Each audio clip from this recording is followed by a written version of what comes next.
دوستو یہ واقعہ ایک لڑکی کا ہے، الہ آباد کے رہنے والی ایک لڑکی روبینہ کا۔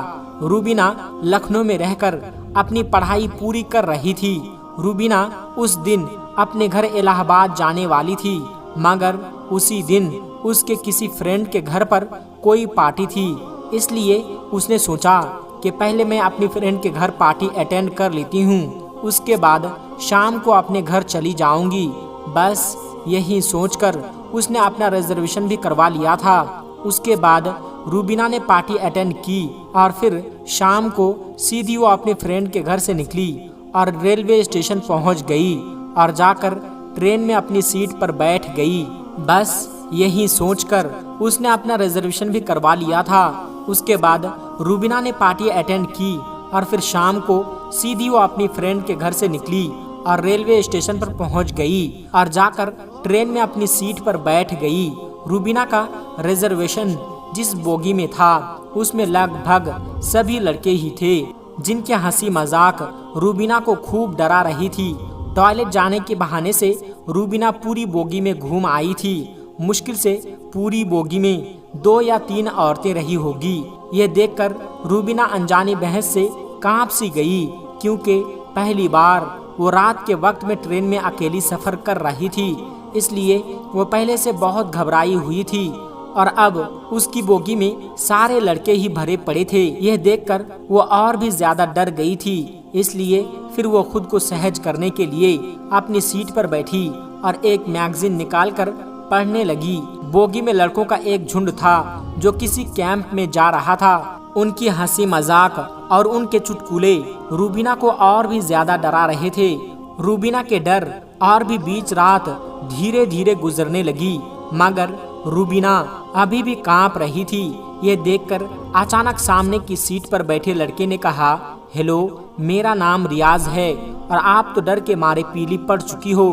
روبینہ نے دھیرے سے کہا، ہاں، اور وہ کہنے لگا، جی کوئی بات نہیں، اگر آپ اپنا نام بتانا نہیں چاہتی ہو تو مت بتائیے، مگر ویسے آپ جا کہاں رہی ہو؟ روبینہ نے دھیرے سے کہا کہ الہ آباد جا رہی ہوں۔ اتنا سنتے ہی لڑکے نے کہا، کیا الہ آباد؟ ارے واہ، وہ تو میری نانی کا گھر ہے، اس رشتے سے تو آپ میری بہن لگی۔ خوش ہوتے ہوئے ریاض نے کہا، پھر الہ آباد کی ان گنت باتیں وہ بتانا شروع کر دیا کہ اس کے نانا جی کافی نامی انسان ہیں، اس کے دونوں ماما سینا میں بہت اونچے پد پر ہیں۔ اس طرح سے وہ نئی پرانی باتیں کرنے لگا۔ روبینہ بھی دھیرے دھیرے نارمل ہو کر ریاض کی باتوں میں روچی لینے لگے۔ روبینہ رات بھر ریاض جیسے بھائی کے سائے میں سوتی رہی۔ صبح روبینہ نے کہا، لیجئے، آپ میرا پتہ رکھ لیجئے، اگر کبھی نانی کے گھر آنا ہو تو آپ ہمارے گھر ضرور آئیے گا۔ تو یہ سن کر لڑکے نے کہا، کون سا نانی کا گھر؟ وہ تو میں نے آپ کو ڈرتے ہوئے دیکھا تو میں جھوٹ موٹ کے رشتے گڑھنے لگا، میں تو پہلے کبھی الہ آباد گیا ہی نہیں ہوں۔ یہ سن کر روبینہ چونک اٹھی تو لڑکے نے کہا، بہن، ایسا نہیں ہے کہ سبھی لڑکے برے ہوتے ہیں کہ کسی اکیلی لڑکی کو دیکھا نہیں کہ اس کے اوپر گدھ کی طرح ٹوٹ پڑے، ہم میں ہی اور بھائی ہوتے ہیں۔ اتنا کہہ کر پیار سے روبینہ کے سر پر ہاتھ رکھ کر مسکرانے لگا۔ روبینہ ریاض کو دیکھتی رہی جیسے کہ اس کا کوئی اپنا سگا بھائی ودا لے رہا ہو۔ روبینہ کی آنکھوں میں آنسو آ گئی۔ تبھی ریاض نے روبینہ سے کہا، ہاں بہن، میرا نام ریاض نہیں ہے، میرا نام راجیش ہے۔ یہ سن کر روبینہ حیران رہ گئی۔ دوستو، یہ تو ہے ایک ہندو لڑکے کی بات، اب ہم آپ کو ایک مسلم لڑکے کا بھی واقعہ بتاتے ہیں، جس کو سن کر بھی آپ کا دل خوش ہو جائے گا اور آپ کے دل سے نفرت ختم ہو جائے گی۔ دوستو، اب ہم آپ کو جو واقعہ بتانے والے ہیں، یہ واقعہ گجرات دنگے کا بتایا جاتا ہے۔ کہا جاتا ہے کہ 27 فروری 2002 کو دن کے وقت ایک ٹرین میں آگ لگنے کی وجہ سے ہندو مسلمانوں کے بیچ میں لڑائی شروع ہو گئی تھی، جو رات تک بڑھتے بڑھتے بہت زیادہ بڑھ گئی تھی۔ پھر رات کے وقت میں لوگ ٹولیوں کی شکل میں سڑکوں پر گھومنے لگے اور بے قصور لوگوں پر حملہ کرنے لگے۔ اسی رات گجرات کے احمد آباد شہر میں ایک ہندو لڑکی اپنے گھر جا رہی تھی۔